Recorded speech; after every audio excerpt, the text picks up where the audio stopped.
चित्र पर माल्यार्पण कर और पूजन कर इस कार्यक्रम का विधिवत शुभारंभ करने के लिए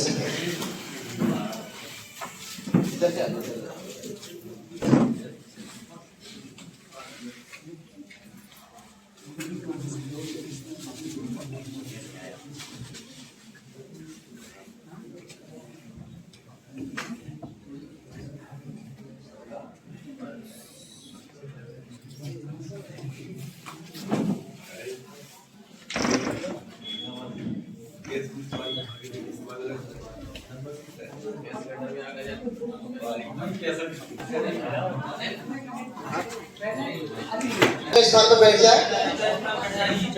माँ भारती का पूजा अर्चना करने के पश्चात अभी तक आपको आदरणीय जोसेफ साहब जो संचालक डिजास्टर मैनेजमेंट भोपाल से यहाँ बना रहे हैं और उनके साथ में अभिषेक मिश्रा जी जो उनके सहयोगी हैं वो भी यहाँ बना रहे हैं और इस पूरे डिजास्टर मैनेजमेंट जो ट्रेनिंग है 2 दिवसीय उसको अपने चिरपरिचित आदरणीय श्रीमान कमलेश भार्गव जी जो अपने जिला पंचायत सीईओ है, लेकिन कभी उनका व्यवहार इस प्रकार का नहीं रहा किसी भी के साथ आम जनमानस से ऐसे जुड़े हुए हैं। ऐसा अधिकारी बड़ा सौभाग्य से अपन को प्राप्त हुआ है कि उनकी इतनी विनम्रता है, कभी भी विशेष 2 मिनट के आग्रह पे पधार जाते हैं और उनके अंदर समाज के अंतिम छोर पर जो व्यक्ति खड़ा हुआ है उसको किस प्रकार से सहायता दी जा सकती है, उसका कैसे सहयोग किया सकता है। वास्तविकता में जो व्यक्ति पीसीएस करता है, आईएएस करता है, आईपीएस करता है तो उसका जनमानस जनता की ज्यादा होता है। कुछ विशेष लोग हो सकते हैं जो ना रहा हो, लेकिन इनका उद्देश्य जीवन में लोगों की समस्या को हल करना है, इसलिए ये आईपीएस आईएएस बने। अपने सर भी उसी श्रेणी में आते हैं। इनका जीवन का उद्देश्य है लोगों की समस्या ना है, कोई भी पीड़ित आए तो उसके हम तकलीफ को खत्म कर पाए, तो इस चीज में बैठने का उद्देश्य सफल हो रहा है। तो इन सबके ही मार्गदर्शन में मैं भी काम कर रहा हूँ। हमारे जिले की सारी नवांकुर संस्थाएं काम कर रही हैं, प्रस्फुटन समितियां काम कर रही हैं, महिला बाल विकास की सुपरवाइजर भी काम कर रही हैं और भी अन्य क्षेत्र के लोग इसमें जुड़े हुए हैं, वो 100 लोग इसमें भी काम कर रहे हैं। तो इस अवसर पर मैं आदरणीय सुदीप जी से आग्रह करूंगा कि आदरणीय शिव साहब का स्वागत करें, माल्यार्पण करें। श्री सुदीप जी और इसके पश्चात रामजी राय जी भी श्री जोसेफ जी का स्वागत कर, फोटो भी खींच ले। आदरणीय रामजी राय जी भी हमारे संघ संचालक श्री जोसेफ जी का भी स्वागत करें। इस स्वागत की बेला के पश्चात जैसा कि आप सबको विदित है, आप सभी लोग शेरा, मांडेर और दतिया से पधारे हैं। इस कार्यक्रम में मध्य प्रदेश निर्माण परिषद के ब्लॉक कोऑर्डिनेटर ज्योति गोस्वामी जी भी हैं और जैसा कि आप सबको पता है कि अभी भी अपन देख रहे हैं 7 दिन से लगातार एक आपदा आई है जो सर्दी के रूप में अपन को देखने को मिल रही है। कहीं ना कहीं अपन देख रहे थे अभी कोहरा बरस रहा था, लोग घर से निकल नहीं पा रहे थे। सर्दी का मतलब गलन वाली सर्दी पड़ रही थी जिससे लोग बेचैन थे। आज कुछ राहत मिली है, इसलिए आप सब लोग यहाँ पधारने में आसानी, ईश्वर माई की कृपा है कि आज ये ट्रेनिंग वाले दिन ये मौसम थोड़ा सा साफ हुआ है। तो अपन देखें अपने क्षेत्र में एक्सीडेंटली कौन कौन सी जो डिजास्टर जो आपदाएं आ सकती है, एक तो इसका आकलन होना चाहिए अपन को सबसे पहले। तो सबसे पहले सबने कहा एक्सीडेंट सबसे बड़ी आपदा है। एक्सीडेंट वास्तव में सोची समझी साजिश नहीं है, वो एक कुकृत होती है जिनको लोग अंजाम देते हैं, उसमें अपन नहीं जाएंगे। लेकिन ये अचानक सडनली किसी भी साथ कहीं भी दुर्घटना हो सकती है, लेकिन उसके लिए अपन प्रिपेयर कैसे है? अपनी ओर से तो अपन प्रिपेयर है, लेकिन सामने वाले की ओर से अपन प्रिपेयर नहीं है। अभी अपन ने देखा 2021 और 22 में जो एक आपदा अपने दतिया जिले में आई थी, जिसके अंतर्गत सिंध नदी पूरी चढ़ गई थी, कई सारे गांव उसमें डूब क्षेत्र में आ गए थे। आदरणीय शिव साहब ने रात दिन उस काम को अंजाम दिया और लोगों को राहत देने का काम किया और उस आपदा से कहीं ना कहीं दतिया जिला बाहर आया।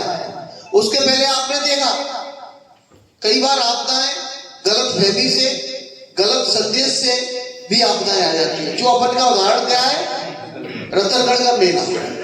वो मेला गलत अफवाह के वजह से एक आपदा हुई, जिसका कारण से असमय कई लोग मृत्यु के गाल में समा गए और कई लोग जल्दबाजी में भागने में निकलने में पुल से ही छलांग मार के पुल से कूद गए और उनका सडनली मृत्यु हो गई। बिना किसी सोच समझ के लोग कूद जाते हैं। तो सबसे पहले तो भाई अपने घर में जो सर ने कहा, सबसे पहले तो अपन को अपने परिवार को सब ये नॉलेज होना चाहिए, छोटे बच्चों तक को, कि भाई घर में आग लगती है उससे अपन क्या कर सकते हैं, कोई गैस सिलेंडर लीक हो रहा है तो उससे अपन क्या कर सकते हैं, कोई आंधी तूफान आया तो अपन कैसे बच सकते हैं। आंधी तूफान में बहुत सारे इलेक्ट्रिक शॉर्ट हो जाते हैं, वो भी एक आपदा है, लेकिन उससे बचा जा सकता है कि भाई घर की लाइट वगैरह शॉर्ट सर्किट वगैरह इसको समय पे अपन को देखते रहना चाहिए। नहीं अपन को नहीं आता तो मिस्त्री के माध्यम से समय समय पर उसकी देखरेख होना चाहिए। आग का, सिलेंडर का, इन सारी चीजों को अपन को समय समय बच्चों को भी ज्ञान दिलाने की जरूरत है, क्योंकि अपना भविष्य बच्चे, जब तक बच्चे नहीं सीखेंगे, और इसको बेसिकली क्या शिक्षा के माध्यम से उनको सिखाने का प्रयास स्कूलों को करना चाहिए कि भाई इस प्रकार के क्लासेज में उनको आग प्रबंधन के संबंध में बताओ। भूकंप तो चाहे आदरणीय सर निकल रहे हैं, धन्यवाद। तो क्लासरूम के माध्यम से बच्चों को संदेश जाएगा तो छोटे छोटे बच्चे अपन देखते हैं कई बार टीवियों में भी शॉर्ट सर्किट हो जाता है, और आजकल अपन देख रहे हैं कि आपदा इस मोबाइल 24 घंटे जो अपने हाथ में जेब में, ये भी आपदा का कारण बन जाता है, क्योंकि कई बार ये भी शॉर्ट हो जाता है चार्ज लगाने पर। चार्जर लगाते लगाते बात कर रहे हैं कई लोग, उनको नहीं पता, तो कई बार वो ब्लास्ट हो जाता है मोबाइल। तो इससे कहीं ना कहीं बहुत बड़ी समस्याएं घर परिवार में और व्यक्ति के जीवन में घटित हो जाती है। तो इन सब से बचने के लिए छोटे छोटे रीजन है। भूकंप में अपन जाएंगे, बाढ़ में अपन जाएंगे, तो आपदा कोई सोची समझी घटना नहीं है, वो तो सडनली आने वाली चीज है, सडनली कभी भी अचानक आ जाएगी आपदा। अपन अभी जा रहे हैं, पत्थर डला है, अगर गिर गए तो क्या, कई लोग खत्म हो जाते हैं, एक्सीडेंट के माध्यम से हो जाते हैं। तो इन सारी चीजों के लिए एनजीओ जितने भी हैं उनको अपना प्रिपरेशन समाज में, समुदाय के बीच में जाके अपन को सारे लोगों को अवेयर करना है कि भाई बाढ़ आ रही है तो उसके बचाव कैसे होगा। गांव में बाढ़ आ रही है, गांव के किनारे घर बने हुए, और सबसे बड़ा जनहानि क्या होती है, पशु को उनको पता ही नहीं हमें करना क्या है। उनको बचाने का अपन को पहले से इसलिए होना चाहिए। भाई कोई बाढ़ आती है, नदी के गांव पर रह रहे हैं तो ऐसे क्षेत्र है कि कभी भी बाढ़ आ सकती है, कुछ कभी पता नहीं। इसका उदाहरण अपन ने देखा 2021-22 की बाढ़ की रूप में, इतनी बड़ी बाढ़ आई कि कई सारे पशु भी उसमें असमय समा गए। तो अपन ने देखे कई गांव में, मेरा भी जाना हुआ, आप सब लोग भी गए थे। जब भी डिजास्टर होता है, सबसे ज्यादा आप लोग क्या जा रहे हैं, सबसे ज्यादा प्रभावित लोग हमारा जो चिल्ड्रन, बच्चा लोग और वीमेन, हमारा महिला सबसे ज्यादा प्रभावित है। तो उनके लिए विशेष ध्यान रखने की जरूरत है, जो स्पेशली जो संवेदनशील लोग बोलते हैं, जो वीमेन है, चिल्ड्रन है, डिसेबल्ड नो, जैसा जो हैंडीकैप्ड है, ये सब ज्यादा प्रभावित, बुजुर्ग है, ये सब ज्यादा प्रभावित। सो एनजीओ का एक भूमिका है, ये जो सबसे संवेदनशील लोगों के लिए विशेष ध्यान रखने। तो वीमेन का, चिल्ड्रन, बच्चा लोगों को तो कभी कभी चोरी आपदा करता है, वो ले जाता है और काम में लगा जाता है। ये सब इश्यू है। और दूसरा है वीमेन का साथ अब्यूज का इश्यू है, और आपदा का टाइम ये बहुत ज्यादा हो जाता है, तो उसमें ध्यान रखने की जरूरत है।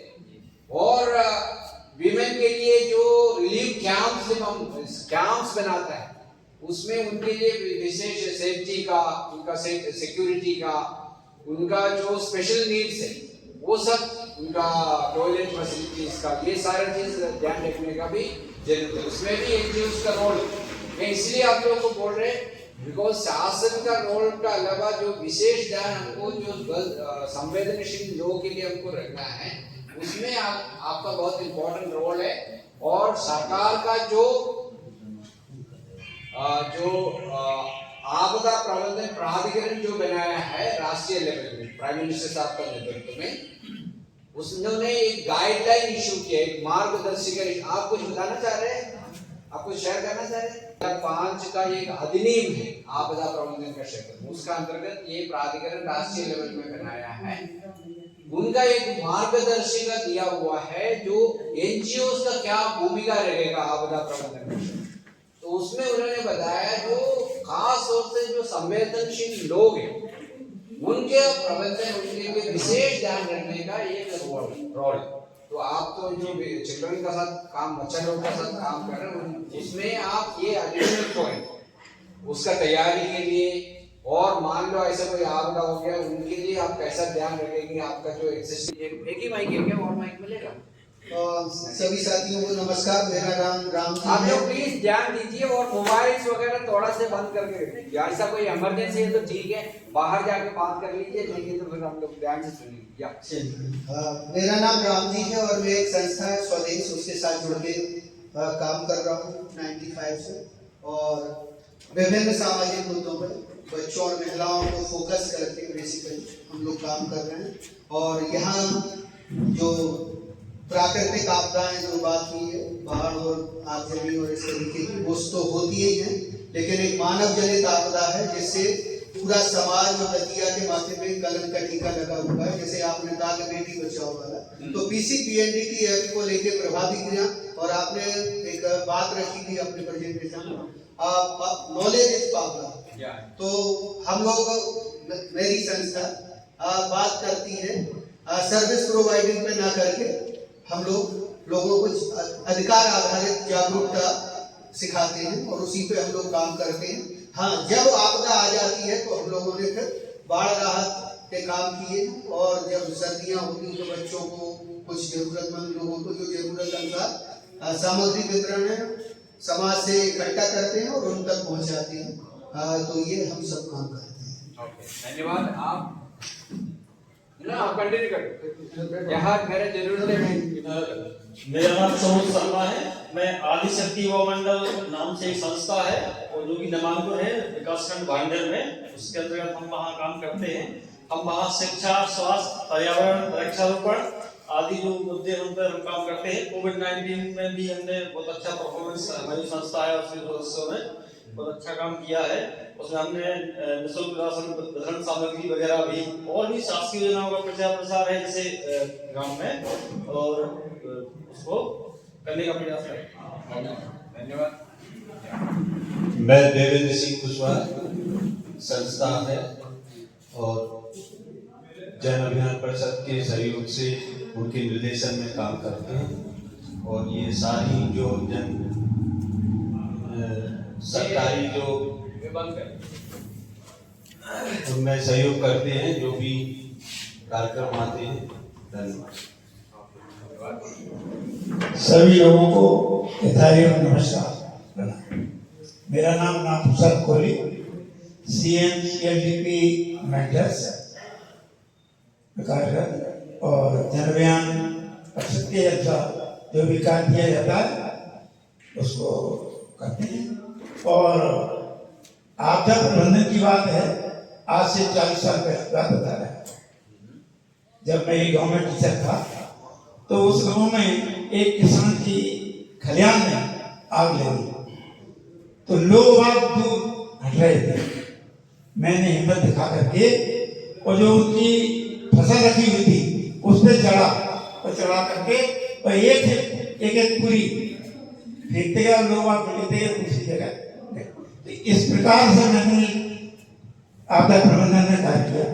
एक और घटना है, एक मोटरसाइकिल से एक लड़का गिरा, उसका कान कट गया। उसका उस गांव, हमारे गांव में कोई नहीं था, तो मैंने अपने घर ले गया, मैंने उसकी फर्स्ट एड की और रात भर का जी मैंने। अच्छा, आपने फर्स्ट एड का भी काम किया? हाँ, टीचर रहे। 2013 में टीचर रिटायर हुए और 2015 से मेलाबाद विकास में मेंटर्स है, अभी 23 में जन अभियान में मेंटर्स है। आप है कि वो होमगार्ड कमांडेंट को फोन लगा दो कि एक्सीडेंट हुआ पड़ा है। नहीं, आपका फर्ज है, एक्सीडेंट हुआ है, उसके जो भी नंबर है, टोल फ्री नंबर है ना। मेरा जैसे बड़ा हादसा कोई होता है 1079 करके कि मेरा नंबर है जो सीधा भोपाल लगता है, 1079 सेंट्रलाइज्ड 1079 टोल फ्री नंबर है, और ये वहाँ भोपाल लगता है। भोपाल से बोलते हैं कि ये इसमें नहीं लगाने कि मेरे घर में बिल्ली आ गई, मेरे घर में सांप आ गया, ऐसे नहीं लगाना है, उसका कोई दुरुपयोग होता है नंबर, है ना। कोई बड़ा हादसा हो जाता है ना, तो ऐसे में आप निश्चित रूप से इस नंबर को कॉल करें और वो नंबर सीधा मुझे कॉल करता है, या मेरा नंबर 98264 92980 98264 92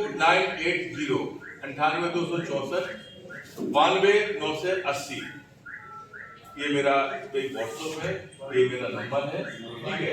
मुझे बताएं कि सर ऐसी ऐसी बात हो गई, तो मैं क्लब टीम है उनको मैं आपको उस जगह में पहुंचाएंगे। अभी ये एक इंटरेक्शन आपका ऐसे भी आपका टीम के साथ होगा और दोपहर 3:30 बजे से जी करा देंगे। हाँ, ये साथ साथ कुछ खोज और बचाव का टेक्निक कैसा लोगों को बचाने उसके बारे में भी उनका टीम बताएंगे आपको 3:30 बजे, है ना। ठीक है, हाँ, वो आशीष रहेगा ये पिछली बार जो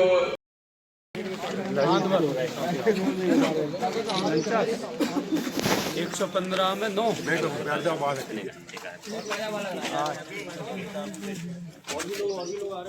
हाँ 2-4-5 लोग आ रहे हैं, आ जाओ जल्दी आ जाओ। ठीक है, आप लोग आराम से ध्यान से मेरी बात सुने। जितने भी आपको वैल्यूएबल इंफॉर्मेशन दी जाएगी वो न सिर्फ आपके व्यक्तिगत जीवन में बल्कि हमारे पड़ोसी और in different walks of life आपको हमेशा काम आने वाली चीज़ें। तो हमारे जो लेक्चर्स होंगे वो 3 चीज़ों पर आधारित होंगे जो हम आमतौर पर हम महसूस करते हैं, जिनके बारे में हमें तजुर्बा होता है, जिससे हमें एक्सपोज है। जैसे सबसे पहले है फायर, दूसरा है स्नेक बाइट और तीसरा है फ्लड। स्नेक बाइट, फायर और फ्लड, इनसे संबंधित जितनी भी रेस्क्यू टेक्निक्स है, इनके एलिमेंट्स क्या हैं, ये कैसे आकार लेती हैं और कैसे इनसे निपटा जाता है, इनसे जो निर्मित आपदा होती है, इससे उत्पन्न आपदा होती है, उससे किस प्रकार से निपटा जाता है, इसके बारे में आपको हम बताएंगे। तो सबसे पहले मैं अपने बारे में इंफॉर्मेशन देना चाहूँगा। मेरा नाम आशीष विश्वेश्वर है। मैं प्लाटून कमांडर के पद पर होमगार्ड कार्यालय दिनारा रोड दतिया में पदस्थापित हूँ। मैं 2017 से यहाँ सेवारत हूँ। मेरे साथ में हमारे SDRF जवान और आपके सामने डिस्प्ले में हैं ये तीनों टॉपिक्स जो मैंने बताए थे, फ्लड, स्नेक बाइट और फायर, इससे संबंधित रेस्क्यू ऑपरेशन इक्विपमेंट। तो सबसे पहले हम टॉपिक कवर करेंगे। आप लोग थोड़ा सा प्लीज इधर आ जाएं। सबसे पहले हम टॉपिक कवर करेंगे फायर का, है ना। आप बोर्ड पे एक ट्रायंगल देख रहे होंगे, ट्रायंगल देख रहे हैं। कभी भी आग लगने के लिए 3 चीज़ों का या 3 एलिमेंट्स का होना नितांत आवश्यक है। पहला है तापमान। तापमान लकड़ी का, प्लास्टिक का, पॉलीथीन का, पेपर का, जो तापमान में उसमें आग लगती है वो सबका अलग अलग होता है। अगर आप किसी तीली से लकड़ी के एक मोटे लट्ठे को जला सकते हैं क्या? नहीं जला सकते, लेकिन कागज को जला सकते, क्योंकि उनका जलने का एक निश्चित तापमान रहता है। तो किसी भी चीज के जलने के लिए एक निश्चित तापमान होना चाहिए, फ्यूल होना चाहिए। फ्यूल जैसे लकड़ी है तो लकड़ी, प्लास्टिक है तो प्लास्टिक, गैस है तो गैस, वो फ्यूल। तीसरा है ऑक्सीजन, वहाँ मौजूद होनी चाहिए। तो इन तीनों, एक निश्चित तापमान पर ऑक्सीजन की उपस्थिति में किसी भी सब्सटेंस में जो अग्नि लगती, जो रासायनिक क्रिया होती है, उसको हम अग्नि कहते हैं। आप लोग वीडियो ना बनाएं, ये आपको। तो जब ये तीनों की एक रासायनिक क्रिया होती है तब जाके हमें अग्नि दिखती है। तो जैसा मैंने बताया कि अग्नि के लिए ये 3 तत्वों का होना नितांत आवश्यक है, उसी प्रकार से अग्नि के बुझने के लिए भी इन्हीं का एब्सेंट हो जाना जरूरी है। टेम्परेचर, आप कोई लकड़ी जल रही है, उसमें आप पानी डाल दीजिए, क्या हुआ, उसमें क्या तब्दीली हुई, क्या बदलाव हुआ, उसका टेम्परेचर डाउन हो गया, आग बुझ गई। कागज है, कागज जल रहा है, प्लास्टिक जल रही है, उसके ऊपर आप पानी डाल दीजिए, आग बुझ जाएगी। दूसरा, अगर वो छोटी सी आग है, वहाँ ऑक्सीजन की कमी कर दीजिए, ऑक्सीजन खत्म कर दीजिए। वो कैसे कर सकते हैं आप? जैसे किसी कागज में घर पे कहीं पे फ्लैट सरफेस है, वहाँ पे आग लगी हुई है, किसी तसले से, भगोनी से उसको ढक दीजिए। उसमें कार्बन डाइऑक्साइड, आग से कार्बन डाइऑक्साइड निकलती है, कार्बन डाइऑक्साइड आग को बुझाती है। तो जैसे ही आप उसको कवर कर देंगे, उसके अंदर कार्बन डाइऑक्साइड बन जाएगी और ऑक्सीजन खत्म हो जाएगी, तो आग स्वतः बुझ जाएगी। तीसरा है फ्यूल की सप्लाई बंद कर दीजिए। मान लीजिए किसी कमरे में है, डॉक्यूमेंट्स हैं, रिकॉर्ड रखा हुआ है वहाँ पर, और किसी जगह पे आग लग गई है, उसके आसपास का जितना फ्यूल है सब हटा दीजिए, तो वो आग उतने में ही सीमित रह जाएगी और फिर आप उस आग को काबू कर सकते हैं। आग को अगर आप नहीं बुझा पा रहे हैं तो काबू कीजिए, उससे जनहानि, माल हानि सीमित हो जाएगी। तो ये था आग के बारे में एक इंट्रोडक्शन। अब आग को हम वर्गीकृत कर सकते हैं डिफरेंट क्लासेस ऑफ फायर, है ना। क्लास ए फायर वो फायर होती है जिसमें फ्यूल, कागज, कपड़ा, प्लास्टिक, लकड़ी, ये जो फ्यूल होता है वो क्लास ए फायर के अंतर्गत हम वर्गीकृत करते हैं। अभी मैं थोड़ी देर बाद आपको बताऊंगा कि इसका वर्गीकरण हम क्यों कर रहे हैं। क्लास बी फायर कौन सी होती है? वोलेटाइल लिक्विड्स, मतलब भाप जो हवा में उत्सर्जित होते हैं, जैसे कि पेट्रोल। आप पेट्रोल को एक मग में लेके रख दीजिए, कुछ देर बाद वो पूरी उड़ जाएगी। क्यों उड़ जाती है? क्योंकि उसकी ऐसी केमिकल प्रॉपर्टी है। तो वो होते हैं जैसे केरोसिन, पेट्रोल, डीजल, ये सब कौन सी क्लास के फायर के अंतर्गत आते हैं? Class B. क्लास सी के अंतर्गत कौन सी फायर आती है? प्रोपेन, ब्यूटेन, जो गैसेस होती हैं वो क्लास सी फायर के अंतर्गत आती है। क्लास डी फायर कौन सी होती है? मेटल्स, जितने भी मेटल, सोडियम, पोटेशियम, इनकी जो अग्नि होती है वो क्लास डी फायर के अंतर्गत आती है, जो आमतौर पर घरों में नहीं लग सकती। क्लास ई इलेक्ट्रिकल, बिजली उपकरणों के, फ्रिज है, आपका इलेक्ट्रिक बोर्ड है, सॉकेट है, कोई तार जल जाता है, तो वो क्लास ई के अंतर्गत आती है। क्लास एफ के अंतर्गत कौन सी अग्नि आती है? जैसे cooking oil, fatty acids, oil paints, जो घर में पुताई वाले जो पेंट होते हैं उनमें स्पिरिट होता है, तो वो क्लास एफ में आती है। ये जो 6 वर्गीकरण हैं, इन्हीं के अनुसार इनके फायर एक्सटिंग्विशर्स होते हैं। फायर एक्सटिंग्विशर जैसे क्लास ए के लिए, जैसे क्लास ए में कौन से फ्यूल होता है? लकड़ी, कपड़ा, कागज, ये चीजें। तो इसको बुझाने के लिए हमारे पास पानी उपलब्ध होता है।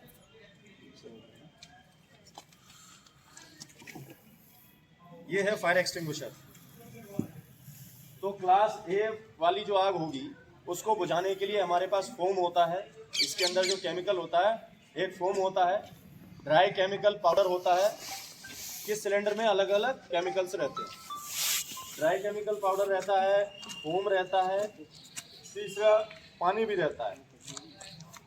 इसके अलावा ड्राई आइस, मतलब कार्बन डाइऑक्साइड भी रहती है। तो ये 4 फ्यूल से क्लास ए की फायर हो जाएगी। क्लास बी पेट्रोल, डीजल, जो लिक्विड्स होते हैं, फ्लेमेबल लिक्विड्स, उनकी अग्नि। क्लास सी गैसेस की, वो तीनों इस वाले सिलेंडर से बुझाई जाती है। देखिए, आप देख रहे होंगे इस पर क्या लिखा है? ABC।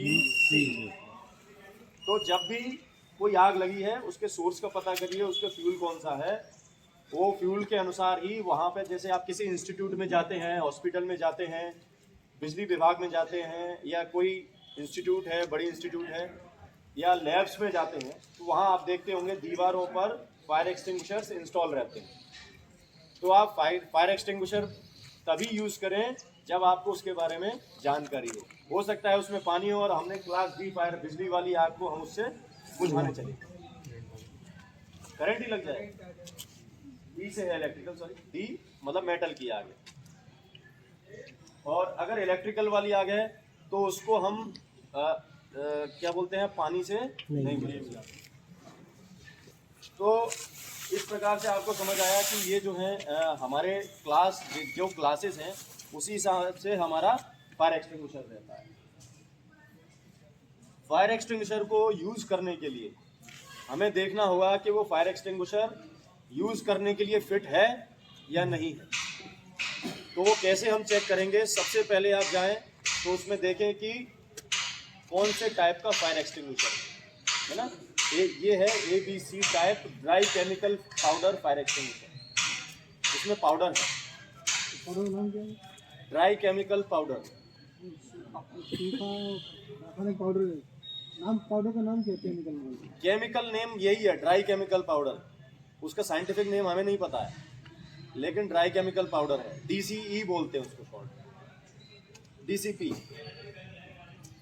तो ये जो पाउडर है ये कैसे बुझाएगा आपको? जैसे कहीं भी आग लगी है तो पाउडर उसके ऊपर फैल जाएगा तो ऑक्सीजन सप्लाई आग बुझ जाएगी। तो जब भी आप कोई ये फायर एक्सटिंग्विशर यूज करने जा रहे हैं तो हमेशा चेक करिए, is it fit for use और नॉट। उपयोग करने के लिए ठीक है या नहीं है। ये हमको कैसे समझ आएगा? इसमें देखिए एक प्रेशर मीटर है ना।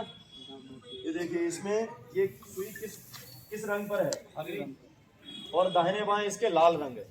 अगर सुई हरे रंग पे है तो इसका मतलब ये है कि इसमें पर्याप्त ऑप्टिमल प्रेशर है, जितना प्रेशर रिक्वायर्ड है वो प्रेशर इसमें मौजूद है।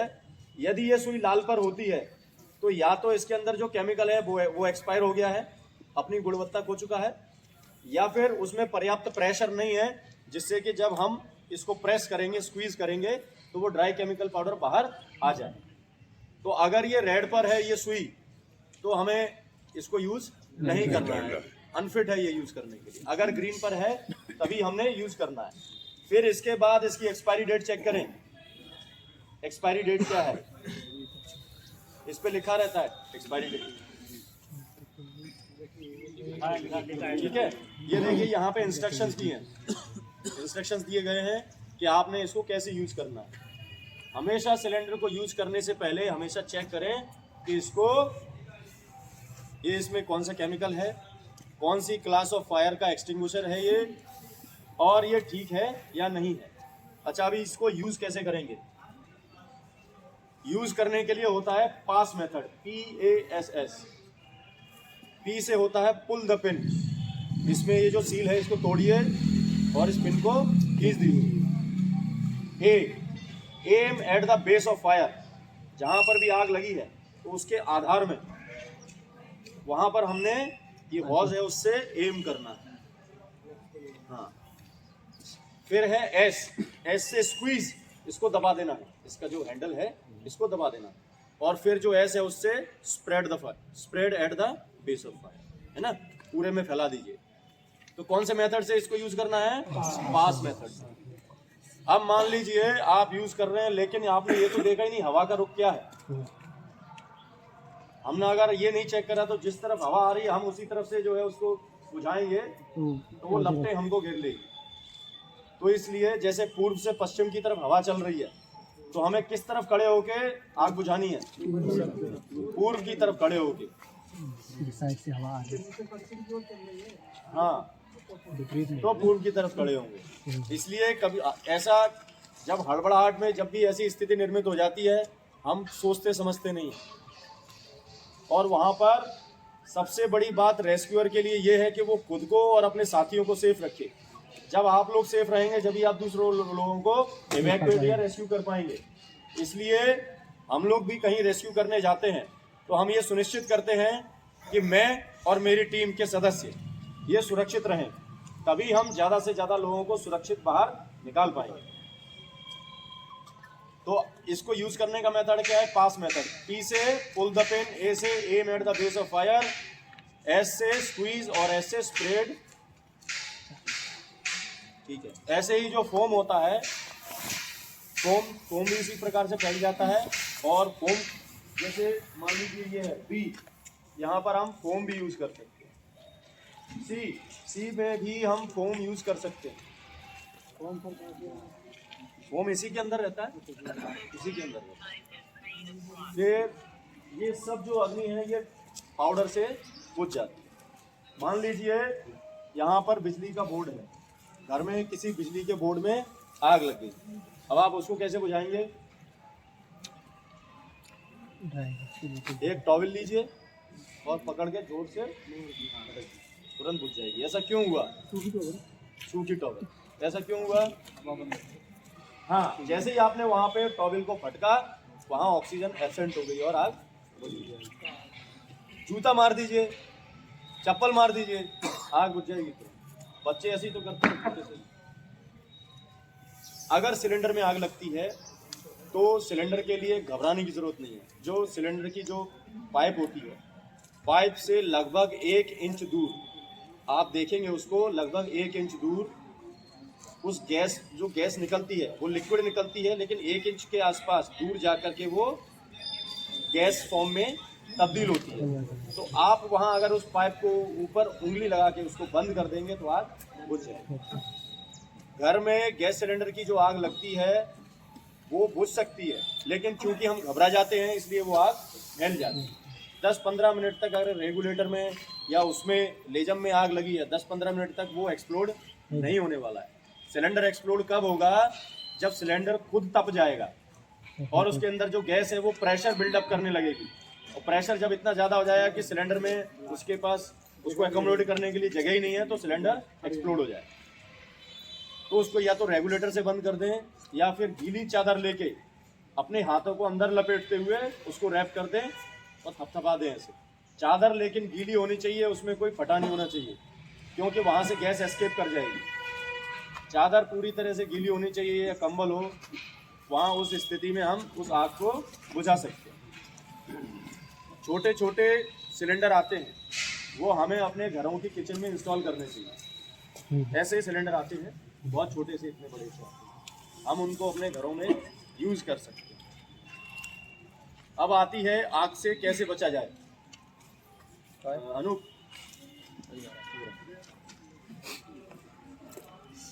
चलो खड़े रहो। मैं आपको एक उदाहरण देने वाला हूँ। सन 1997 में बॉर्डर फिल्म का सिनेमा हॉल में बॉर्डर फिल्म चल रही थी। उपहार सिनेमा है दिल्ली में, तो वहाँ बॉर्डर फिल्म चल रही थी। दर्शक बड़े मज़े के साथ देख रहे थे।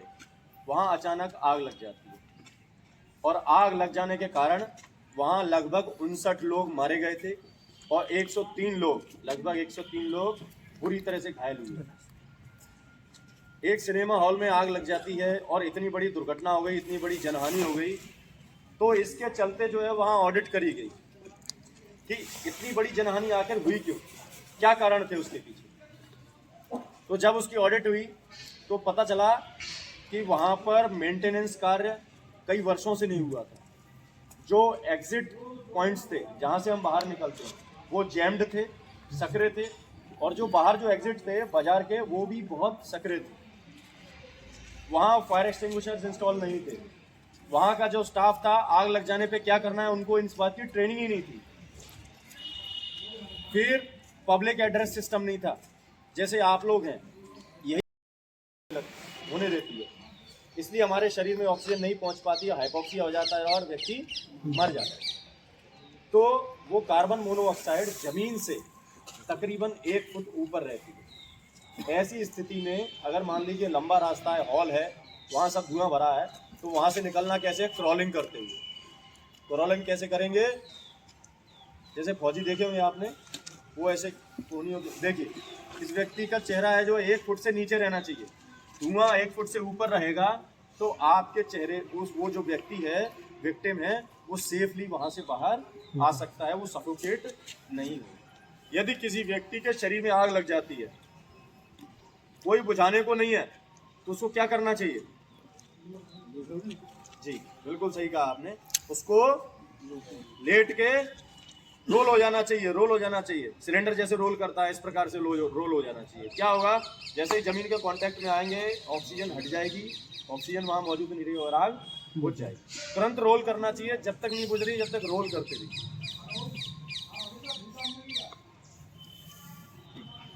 अग्नि के बारे में ये था। यदि आप लोग कोई प्रश्न है तो आप पूछ सकते हैं। ज़्यादा इम्पोर्टेंट सर्पदंश के बारे में, है ना। आपने देखा होगा गांव में सर्पदंश के शिकार लगभग हमेशा होते रहते हैं। अभी ठंडों में वो कंडे के जो स्टोरेज होता है वहाँ पे सांप मिल जाएगा। हमारे ऑफिस के पड़ोस में हैं लोगों ने, उन्होंने घर के अंदर कंडे स्टोर कर रखे थे, उसमें सांप बैठे हुए थे। तो ऐसे फसल जब पानी देते हैं हम, जब किसान भाई लोग जाते हैं वहाँ पर, वहाँ भी सर्प मौजूद रहते हैं। सूखी फसल है, वहाँ चूहे मौजूद रहते हैं, तो सांप स्वतः वहाँ पहुँच जाते हैं, वो अपने बिल चूहों के बिल में घुस जाते हैं। या बारिश के समय पे सर्पों के, जीव जंतुओं के बिलों में पानी घुस जाता है। हम रात के अंधेरे के समय पे आवागमन करते हैं तो वहाँ सर्पदंश के शिकार हो जाते हैं। घर पे भी है ना, घूमने वगैरह उनमें भी। हाँ, तो वहाँ पर सबसे पहले सांप से बचने का आसान तरीका ये है, अपने घर में चूहों को ना आने देना। चूहा हमारे घर में राशन खाते हैं, कपड़ा खाते हैं। घर में ऐसे कोई स्थान न रहने दें जहाँ आपका आवागमन न हो। चूहे, सांप ऐसी जगह पे रुकते हैं जहाँ पर आपका मूवमेंट नहीं होता है, क्योंकि वो उनको वहाँ सेफ जगह प्रोवाइड करता है। अंधेरा है वहाँ पर, तो उनके छुपाव हासिल करने के लिए सबसे अच्छी जगह है। आप वहाँ आते जाते नहीं है तो उनको भी सेफ महसूस होता है। कोई भी जीव जंतु हम इंसान से ज़्यादा डरता है। जितना हम नहीं डरते हैं, हमसे ज़्यादा वो डरते हैं।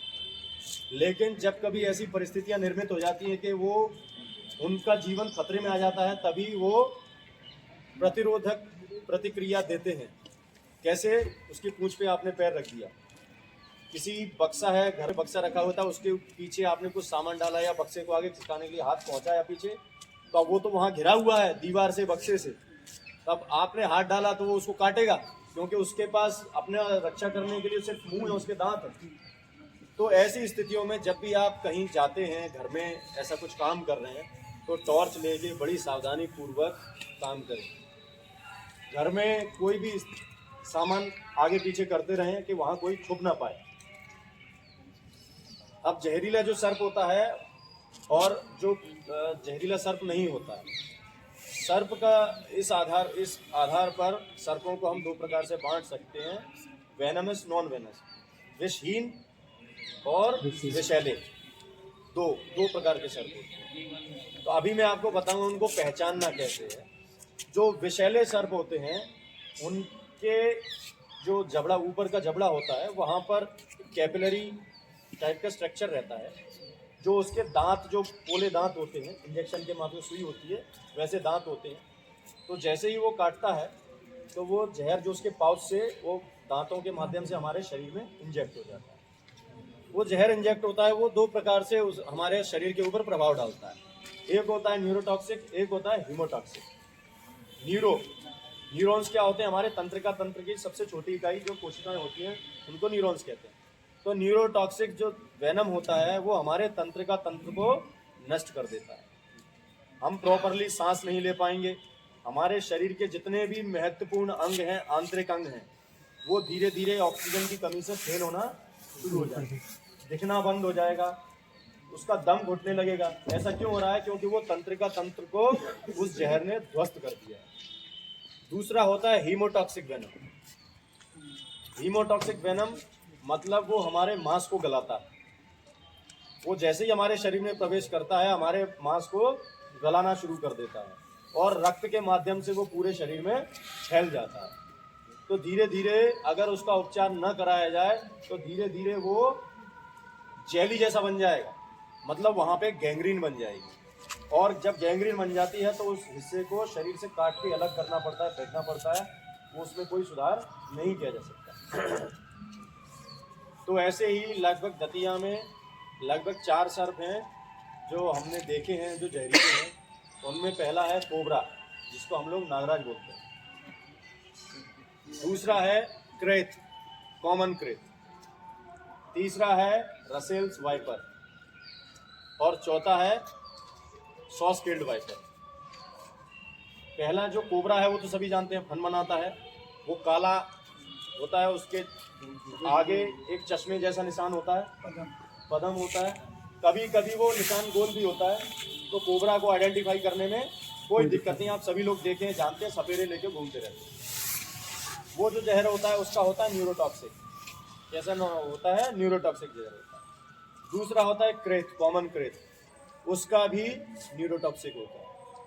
जो कॉमन क्रेत होता है वो निशाचर होता है, नॉकटर्नल नेचर का होता है, रात में एक्टिव रहता है, दिन में शिथिल रहता है, सुस्त रहता है। रात के समय में शिकार करता है वो, रात के समय पे ठंडक हो जाती है, उसको गर्माहट पसंद है। इसलिए आपने देखा होगा कई लोग जो झोंपड़ियों में सोते हैं या ज़मीन पे सोते हैं, वो रात को सो रहे थे और सवेरे सोते हुए मिले, उनके मुंह से झाग निकल गया। ऐसा क्यों हुआ? वो सर्प जो होता है कॉमन क्रेत, वो घर में चूहों का महक लेके घर में आता है, फिर हमारा जो बिस्तर होता है जहाँ हम ज़मीन पे सोते हैं वहाँ उसको गर्माहट महसूस होती है और वो वहीं बैठ जाता है। और जैसे ही हम करवट लेते हैं या हमारा हाथ उसके ऊपर गिरता है तो वो हमें काट लेता है। क्रेत के जो जहर के दांत होते हैं वो दुनिया में सबसे छोटे दांत होते हैं, तो ऐसा लगता है जैसे चींटियां मच्छर ने काटा हो, तो हम उसको वाले तो फिर हैं। तो एक और सांप है, उसको रसेल्स वाइपर कहते हैं। पीले रंग का होता है, तिकोना मुंह होता है, पुतली आड़ी रहती है, खड़ी रहती है और तिकोना चेहरा होता है उसका।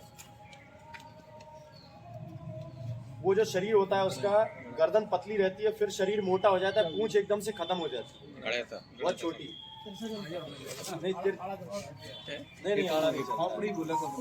हाँ, पीला सा रहता है, उसके ऊपर ऐसे गोल गोल ऐसे बने रहते हैं, काला और ब्राउन कलर के गोल बने रहते हैं पूरे बॉल से ऐसे ऐसे। पूछ नहीं होती उसकी, थोड़ी सी नहीं, घोड़ा पछाड़ नहीं, वो तो छोटा रहता है, इतना रहता है। हाँ, रहता ही कहता है।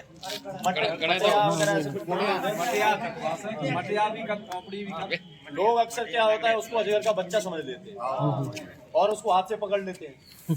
दुनिया में सबसे बड़े दांत भी रसेल्स वाइपर के हैं। भारत में दोनों ही प्रकार के सबसे छोटे विषैले दांत और सबसे बड़े विषैले दांत के जो सर्प होते हैं वो भारत में पाए जाते हैं और दतिया में भी पाए जाते हैं, हमने देखा है, हमारे ऑफिस में भी। तो रसेल्स वाइपर होता है, सबसे बड़े दांत होते हैं, उसकी रेंज से बाहर रहे, वो बहुत तेजी से हमला करता है। आप कोई भी व्यक्ति कदम भी नहीं हटा पाएगा, इतनी देर में वो काट के वापस हो जाएगा। वो भी उसके पसंदीदा चूहे होते हैं, घर में आता है। तो ये रसेल्स वाइपर की पहचान है। उसकी पुतली खड़ी होगी, तिकोना चेहरा होगा, पीले रंग का होगा और गोल गोल उसके शरीर पे स्केल्स बने होंगे, पूंछ एकदम से खत्म हो जाएगी। चौथा होता है saw scaled viper. Saw scaled viper कम मिलता है, इतना नहीं दिखता है, वो छोटा सा ही होता है, 1.5-2 फुट का होता है। उसमें भी हीमोटॉक्सिक जहर होता है। उसके ऊपर ऐसे आड़े से ऐसे निशान बने होते हैं। आप YouTube पे गूगल पे सर्च करेंगे आपको मिल जाएगा। तो इन 4 सर्पों से सावधान होने की जरूरत है। नहीं सर, एक ये 2 ऐसे निशान रहेंगे और जो विषैला नहीं होगा उसके ऐसे निशान बने रहेंगे स्किन के ऊपर। जहाँ पे भी वो काटेगा उसके ऐसे निशान, जो विषहीन है, और जो विषैला सर्प है उसके ऐसे पंक्चर के 2 मार्क्स बने रहे। कभी कभी चूहे भी ऐसा कर देते हैं। आदमी सर्प के जहर से कम और घबराहट से ज्यादा मरता है। वो घबरा जाता है, अरे अभी क्या होगा। अब कभी यदि किसी व्यक्ति को सर्प काट जाता है तो करना क्या है? सामान्य सी बात है, सर्प तो काट चुका है, उसको धैर्य बनाना है। घबराओ नहीं, सब ठीक हो जाएगा, कुछ नहीं होने वाला। वो भागे नहीं, जितना घबराएगा उतना ही ज़्यादा रक्त संचार उसकी बॉडी में होगा और उतनी ही तेज़ी से जहर फैल जाएगा। इसलिए उस व्यक्ति को जितना शांत रख सकते हैं उतना रखिए। किसी झाड़ फूक दवाई वाले के पास ना जाएं, सीधे डिस्ट्रिक्ट हॉस्पिटल जाएं, क्योंकि डिस्ट्रिक्ट हॉस्पिटल में इनकी जो विषरोधक दवा रहती है, जिसको एंटीवेनम कहते हैं, वो वहाँ पर उपलब्ध रहती है। अन्य किसी प्राइवेट हॉस्पिटल में ये उपलब्ध नहीं रहती। इसलिए सबसे अच्छा काम यही है कि नज़दीकी ऐसे अस्पताल में जाएं जहां पर एंटीवेनम उपलब्ध हो। सांप की पहचान करना इसलिए ज़रूरी है, मजाक ना करें। वो सर्प है, उसके पास कुछ नहीं है, खोने को आपके पास बहुत कुछ है। तो इसलिए कभी भी एडवेंचर, सांपों के साथ एडवेंचर ना करें, बिल्कुल ना करें। 72 घंटे तक 2-3 लोगों को डूबने नहीं देगा। इस पे हम लोग कम से कम 4 लोग तालाब में इसको पकड़ के हम लोग रुक सकते हैं। डूबेंगे नहीं। हाँ, एवरेज वेट के हैं तो 4 लोग एक रिंग से नहीं डूबे। हाँ, इसको आप बस थामे रहिए, नहीं डूबेंगे, 4 लोग नहीं डूबेंगे। और ये लगभग 72 घंटे तक प्रभावशील रहेगा। बैठ सकते हैं सर? हाँ, बैठ सकते हैं। देखिए, बैठने का एक तरीका होता है, आप कहीं फंस गए उसमें, या पैर ऊपर हो गए, गर्दन नीचे हो गई, तो ये प्राण बचा भी सकता है और ले भी सकता है। भंवर में फंस गए। भंवर में ना फंसो, वही अच्छा है, क्योंकि प्राकृतिक शक्तियों के सामने मानव शक्ति फेल हो जाती है ना। आपने देखा होगा कई लोग भंवर में फंस जाते हैं, बोट भी लूट-फूट हो जाती है। हाँ, तो प्राकृतिक शक्तियों को चुनौती न दें, भलाई उसी में है। ये लाइफ बॉय है। दूसरा है लाइफ जैकेट। ये देखिए, लाइफ जैकेट है। ये भी एक व्यक्ति अगर इसको पहन लेता है तो लगभग 72 घंटे तक वो तैरता रहेगा, पानी में डूबेगा। इसको लाइफ जैकेट कहते हैं। लाइफ सेविंग बैग,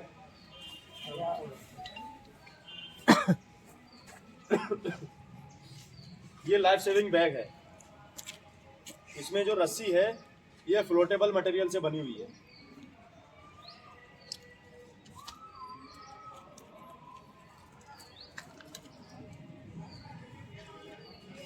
ये वाला है।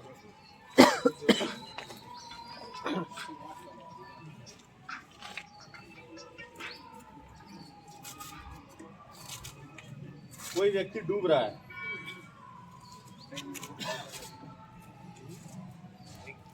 कोई व्यक्ति डूब रहा है, उसके पास फेंक दीजिए। वो जो बैग है, वो जो बैग है, ये भी फ्लोटेबल मटेरियल है, ये पानी में डूबेगा नहीं। जैसे ही वो बहता हुआ व्यक्ति इसको पकड़ता है, हमें इस रस्सी को खींच लेना और वो उसका जीवन बच जाए। इस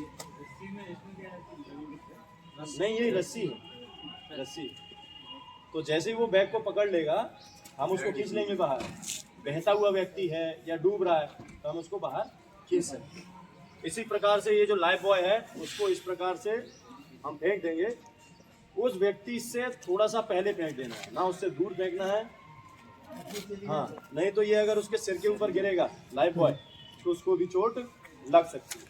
इसलिए सबसे अच्छा ये है। इसकी थ्रोइंग रेंज भी ज़्यादा रहती है, फ्लोटेबल मटेरियल भी है, और उसको अगर लग भी जाए तो उसको चोट भी नहीं लगती। तो इसलिए सबसे अच्छा ऑप्शन ये है। तीसरा, आप तैरने के लिए किसी व्यक्ति को, डूबते हुए व्यक्ति को बचाने के लिए कुछ हैंडी कुछ उपलब्ध हमारे पास, और सभी के पास life jacket, life buoy, life saving bag घरों में नहीं है। तो इनकी जगह पे हम किन चीज़ों का इस्तेमाल करके तैर सकते हैं, किसी को बचा सकते हैं। सबसे पुरानी जो तरकीब है वो है मटका। मटका, मटके को इस प्रकार से रखिए, इस प्रकार से भी रख सकते हैं। अगर ऐसे हो गया तो मटके के साथ हम भी चले जाएंगे। इसलिए मटका हमेशा इस प्रकार से होना चाहिए। एक मटके के साथ एक व्यक्ति आराम से तैरता रहेगा, नहीं डूबेगा। शायद हाँ, इसका संतुलन बनाना आना चाहिए। ऐसा नहीं है कि कोई व्यक्ति तैराक नहीं और मटका लेके, हमको ट्रेनिंग में सिखाया है तो हम मटका लेके जा रहे हैं अभी। 2 आदमी पार लग सकते हैं। और मटके के साथ चले जाते हैं। प्लास्टिक की कैन कढ़ाई का भी प्रयोग कर सकते हैं। उसके लिए अगर आपको बचना है तो सबसे अच्छा काम यह है कि इसके ऊपर एक पॉलीथीन, मजबूत सी पॉलीथीन बांधिए, उसको रस्सी से लपेट दीजिए, तो फिर ऐसे जैसे जैसे आप चाहें वो बना, कोई दिक्कत नहीं, पानी इसमें प्रवेश नहीं करता, टूट ना पाए हाथ से। दूसरा है, घर में हमारे पास घर में ट्यूब्स रहते हैं, ट्रैक्टर के ट्यूब्स रहते हैं, कई मछुआरे मछलियाँ पकड़ लेते हैं, है ना, साइकिल मोटरसाइकिल के ट्यूब्स रहते हैं, वो रहते हैं। तीसरा है, हमारे पास बॉटल्स रहती हैं, 2-2 लीटर की ये बॉटल्स रहती हैं। ये देखिए एक लाइफ जैकेट है, ये सब पहन लो उसे।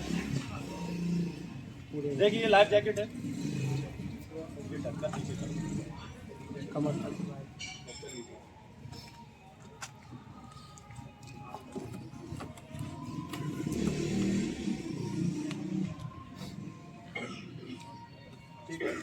ये इस प्रकार से बांध देंगे, ठीक है, छोड़ देंगे। आपके ऊपर अगर ऐसे तैरना, ऐसे भी तैर सकते हैं, इसके ऊपर आप सवार रहेंगे तो तैरते रहेंगे, गर्दन थोड़ी सी ऊपर उठानी पड़ेगी। नहीं, इस तरफ देखिए हवा इसमें इस तरफ कम है, इस तरफ ज्यादा है, इसलिए क्योंकि वॉल्यूम हवा का ऊपर ज्यादा रहेगा ना,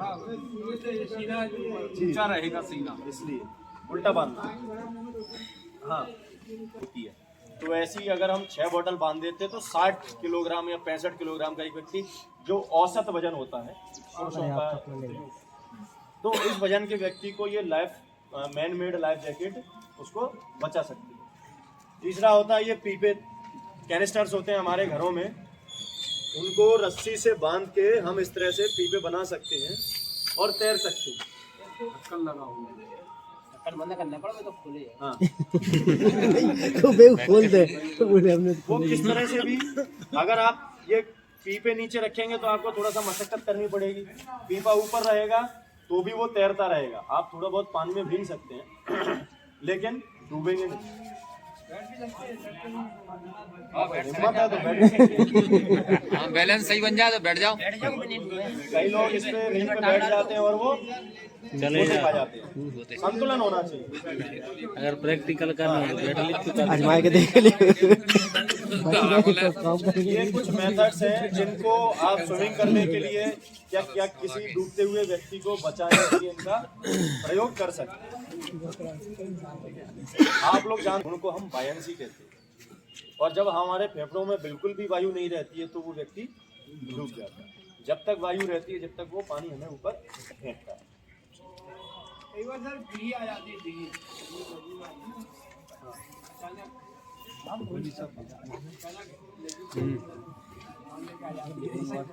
हाँ, बाढ़ के संबंध में मैं एक चीज और बताना चाह रहा था। रेडियो, टॉर्च, लाइटर ये अपने साथ रखें, एक्स्ट्रा बैटरीज भी रखें, क्योंकि रेडियो से हमें सारी सूचनाएं मिलती रहेंगी। शिवपुरी में जब जल स्तर बढ़ जाता है तो उसका प्रभाव धीरे धीरे कुछ समय बाद दतिया में भी आ जाता है। दतिया से आ जाता है तो भिंड में सिंध जाती है, तो वहाँ पर भी वही जल प्लावन की स्थिति निर्मित हो जाती है। तो ऐसे समय में, मानसून के समय पे आप समाचार जरूर सुनते रहें। जितनी भी चेतावनी अलर्ट जारी करे जा रहे हैं उसको, उस जगह को यदि खाली इवैक्यूएट करना है तो खाली कर दें। 2021 की बाढ़ के दौरान मैं आपको आंखों देखा हाल बताता हूँ।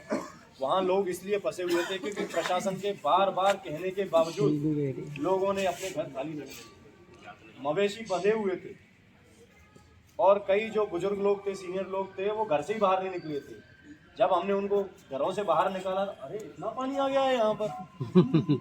5-6 दिन से सरकार, मतलब शासकीय अमला गला फाड़ फाड़ के चिल्ला रहा था, लेकिन लोग बाहर ही नहीं आ रहे। हिनौतिया हुआ आपका, ये गोराघाट के अंतर्गत कोटरा, वहाँ लोग सुनारी, पाली, हिनौतिया और ये औरीना, यहाँ लोग फंस गए थे क्योंकि उन्होंने प्रशासनिक चेतावनियों को ही अनदेखी की। मोटरसाइकिल जैसे चलती है, हाँ, फिर ये पेट्रोल से चलता है, इसमें ऑयल डाला जाता है, इसमें अंदर कूलिंग सिस्टम होता है, जैसा एक इंजन होता है वैसे ही ये होता है। इसमें 2 गियर रहते हैं, एक फॉरवर्ड एक बैकवर्ड। वो गियर रहता है, लगभग 4-5 मिनट में ये 1 लीटर पेट्रोल खा जाता है। मौका मिलेगा तो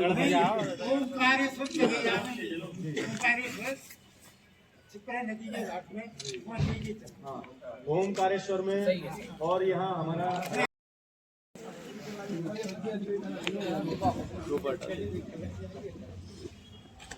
देखिए हेड टिल्ट चिन लिफ्ट, उसके जो सांस नली है, कि भी किसी को दौरे पड़ जाते हैं तो उसकी जबान उलट जाती है और उसकी सांस नली ब्लॉक हो जाती है, सांस रुक जाती है। कोई आपने देखा होगा, सुना होगा, देखिए इस प्रकार से अपनी पोजीशन लें, उसकी ठोड़ी को उंगलियों से प्रेस कर दें और मुंह खोल के देख लें। यदि उसके मुंह में, उसके सांस नली में आपको कुछ फंसा हुआ दिख रहा है तो उंगली से साफ कर दें। सीधी उंगली न डालें। अगर उसके मुंह में हरकत हो रही है तो आपके पास पेन है तो पेन डाल लें, क्योंकि आप उंगली से साफ करोगे तो उंगली काट देगा। पेन रखोगे बीच में तो आपको स्पेस रहेगा। उंगली बाहर निकालने के लिए। तो इसलिए जब किसी की बत्ती दब जाती है तो उसमें चम्मच या कोई भी ऐसी गोल चीज़ जो सॉलिड हो, गर्दन को दाहिने तरफ या बाईं तरफ मोड़ दें, थोड़ी को दबा दें, उसका मुंह खुल जाएगा और उंगली से साफ कर दें, उसका एयरवे क्लियर हो गया। इसके बाद आती है ब्रीदिंग। ब्रीदिंग कैसे चेक करना है? Look, listen, feel. उसकी नाक से हमारे गर्म हवा आती है, कान उसकी नाक पे रखना है, विक्टिम की नाक पे। हाथ जो है उसकी चेस्ट के ऊपर रखना है। स्पेस ज़्यादा होनी चाहिए, नहीं होना चाहिए, थोड़ा सा ही होना चाहिए, क्योंकि छोटे स्पेस पे आप छोटा सा भी मूवमेंट डिटेक्ट कर सकते हो। अगर ज़्यादा ऊपर रखोगे तो छोटा मूवमेंट डिटेक्ट नहीं कर पाओगे। वैसे ही उसकी शैलो ब्रीथ चल रही होगी, मतलब छोटी सांस चल रही होगी। तो लुक, लिसन, फील। अपने हाथ को देखें, चेस्ट से ऊपर उसका जो हाथ है उसको गौर से देखें, कान से महसूस करें। ऐसे हमने उसका क्या ब्रीदिंग चेक करी, उसकी सांस चेक करी। सी फॉर सर्कुलेशन। सर्कुलेशन कैसे चेक करेंगे? Carotid pulse. जो हमारा हृदय होता है वो ब्लड में ऑक्सीजन को पंप करता है, फिर वो ऑक्सीजन हमारे पूरे शरीर में पहुंचती है और इस प्रकार से सभी कोशिकाएं काम करती हैं। लेकिन हमारे हृदय को भी तो हृदय काम करना बंद कर देता है और हृदय घात हो जाता है, हार्ट अटैक हो सकता है। हो रही है, दोनों तरफ दोनों ही तरफ होती है, दोनों ही तरफ होती है। हाँ, ऐसे साइड ज़्यादा जो सबसे प्रोमिनेंट, आप जाते हैं डॉक्टर के पास तो डॉक्टर ये देखता है ना, इसको रेडियो अल्नर पल्स कहते हैं, इसको ब्रेकियल पल्स कहते हैं, इसको हीमोरल, फीमोरल, है ना, डॉर्सल पीडिस और पोप्लियोटिल, टेम्पोरल। लेकिन जो सबसे अच्छी पल्स होती है वो ये होती है, कैरोटिड पल्स कहते हैं। इसलिए आपने देखा होगा कि लोग जो पुलिस वाले होते हैं या फौजी लोग होते हैं वो सबसे पहले यही चेक करते हैं, क्योंकि ये हृदय के सबसे करीब होते हैं। अगर उसकी पल्स चल रही है तो क्या सीपीआर देना है? नहीं देना है। अगर उसकी सांस चल रही है, सीपीआर देना है? नहीं देना है, बिल्कुल नहीं देना है। यदि उसकी सांस नहीं चल रही है, पल्स नहीं चल रही है, तो ही उस व्यक्ति को सीपीआर देना है। अब सीपीआर देंगे कैसे? सबसे पहले कंफर्टेबल पोजीशन में आप बैठ जाइए, उसके दाहिने तरफ या बाएं तरफ बैठ जाइए। हमारा हृदय किस तरफ होता है?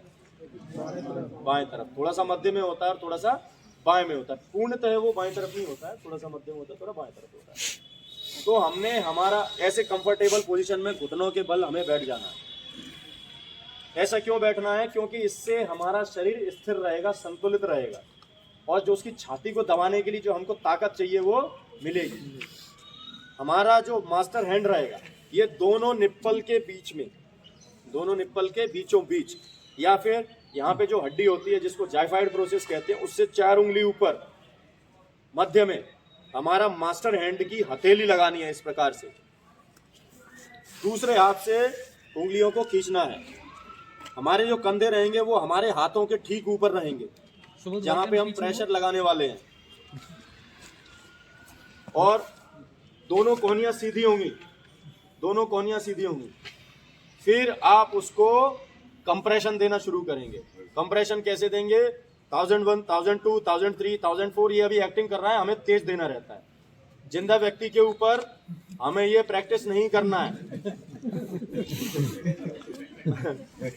इसलिए जो व्यक्ति जिसको सीपीआर की आवश्यकता है उसी को देना है, ये किसी के ऊपर चेक नहीं करना है, पसलियां टूट जाएगी। तो कैसे शुरू करना है हमें? 1001, 1002, 1003, 1004, 1005, 1006, 1007, 8, 9, 10, 11, 12, 13, 14, 15, 16, 17, 18, 19, 20, 21, 22, 23, 24, 25, 26, 27, 28, 29, 30।